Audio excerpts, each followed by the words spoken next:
Na tai treneriai jau pasakokit viską, kas šiandien gero nutiko. Jautėm, kad jau ne pirmos rungtynės, kad einam vis arčiau pergalės ir momentai sužaidžiam nuostabiai, bet šiandien turbūt sukrito viskas, kad sužaidėm visas rungtynės, daugiau, mažiau geriausias savo rungtynės. Įkrito tie laukti įvarčiai, apie kuriuos kalbėjom. Tikrai prieš rungtynės jautėsi, kad labai norim, kad tikrai motivacija dar nenukritus pas vyrus.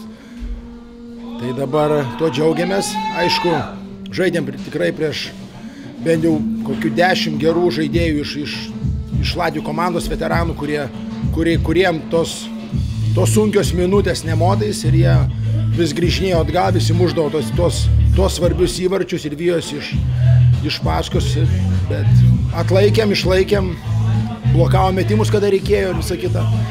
Tai norisi pasidžiaugti ir užsivesti ir kad pavyko laimėti anksčiau negu praeitą sezoną. Nedrebėjo širdis, kai varžovai 2 labai greitus įvarčius pelnė ir jau buvo taip tik vienas skirtumas. Taip, tai buvo karšta ant suoliuko, reikėjo raminti vyrus, vyrai labai emocingai kiekvieną įvykį atsinešė, bet susimėm, pradėjom žaisti su žaidėjais, kurie galbūt šaltesnių nervų ir ištempėm. Pasakykit, kaip skiriasi atmosfera Rūbinėj po 2 kėlinių šiandien ir lyginant su praeitom buvusiom rungtynėm?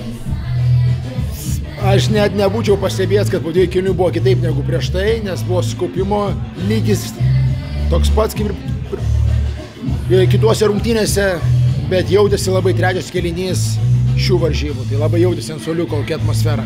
Labai jaunas kiekvienas žaidėjas ir norėjo tos pergalės, kaip sakant, nepaleisti. Taip. O kalbant konkrečiau apie kažkokius epizodus, man taip žiūrint atrodė, kad šiandien į atakas tiesiog išėjimai į atakas yra kur kas užtikrintesni. Gal giliau apie kažkokį, ką geriau šiandien darėt nei anksčiau?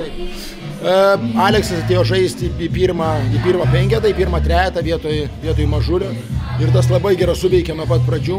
Jautėm, kad tikrai jie rado bendrą kalbą iš karto ir pasipylė įvarčiai ir iš Alekso. Aleksas šiandien hat-triką. O išėjimai visą kitą, gal sakyčiau, pradėjo Prizma taip lėčiau negu kitos Latvių komandos, davė mums įsižaisti. Ir kai įsižaidėm, tada jautėm, kad mes galim ir taip kabinomės į rungtynės. Tikėkimės, lauksim dar pergalių. Ačiū labai.